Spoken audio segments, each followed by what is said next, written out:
Share market को लेके दो तरह के ओपिनियन सोसाइटी में सुनने को मिलते हैं। एक वो जो इसको जुआ मानते हैं और दूसरे वो जो इसको इन्वेस्टमेंट मानते हैं। मैंने आज तक जितनी भी शेयर मार्केट वाली आईटीआर फाइल की हैं उसमें से 90% रिटर्न में लॉस शो हुआ है और सिर्फ 10% में ही प्रॉफिट शो हुआ है। तो अपने क्लाइंट्स के ऊपर की हुई रिसर्च के हिसाब से मैंने पाया सारा गेम माइंडसेट का है। 90% लोग जो लॉस में रहते हैं उनकी सोच के हिसाब से शेयर मार्केट जल्दी पैसा बनाने की एक मशीन है। वो हर दिन डर या लालच में जीते हैं।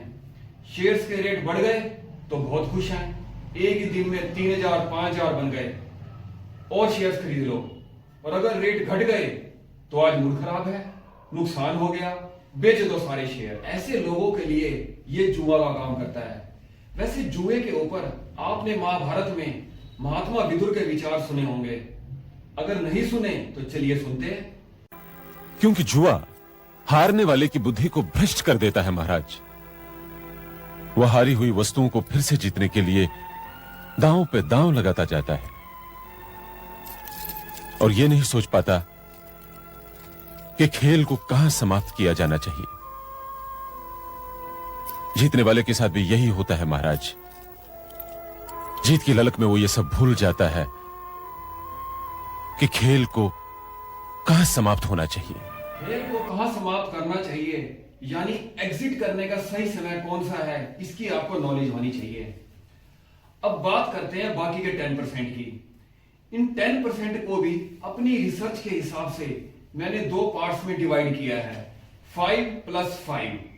पहले 5% जिसने साल में 10-20 हजार 50 हजार या लाख रुपए कमा लिए हैं, ये कमाने के बावजूद भी मेरी नजर में वो 90% से कुछ ज्यादा अलग नहीं है। कारण दिन रात इनकी नजर शेयर मार्केट पे ही रहती है।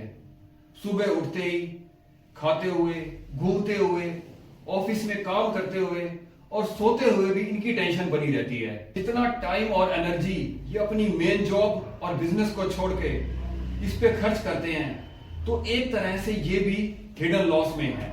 वैसे ये जो इनकम है इसको इनकम फ्रॉम स्पेकुलेटिव बिजनेस कहा जाता है, यानी सट्टा व्यवसाय से आय। सट्टे के ऊपर वैसे तो बहुत सारी मूवीज बनी हुई हैं, पर फिर भी एक मूवी मैं आपको सजेस्ट करना चाहूंगा। आज से 66 साल पहले 66 इयर्स एगो 1959 में एक मूवी बनी थी जिसका नाम ही है सट्टा बाजार।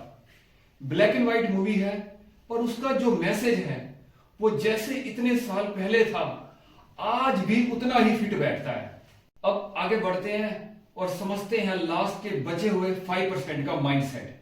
ये वो लोग हैं जो शेयर मार्केट में मनी इन्वेस्ट करने से पहले अपने ब्रेन पे इन्वेस्ट करते हैं, यानी पहले नॉलेज पे पैसे खर्च करते हैं, फिर रिसर्च करते हैं और समझ जाते हैं कि डिसिप्लिन और पेशेंस को साथ में लेकर ही यहां से पैसा बना सकते हैं।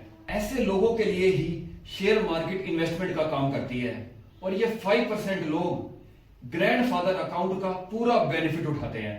तो अल्टीमेटली हम ये कह सकते हैं कि शेयर मार्केट खुद गैम्बलिंग नहीं है, पर बिना नॉलेज, पेशेंस और डिसिप्लिन के किया हुआ इन्वेस्टमेंट गैम्बलिंग बन जाता है। वैसे शेयर मार्केट को लेके आपकी क्या राय है, कमेंट करके जरूर बताइएगा।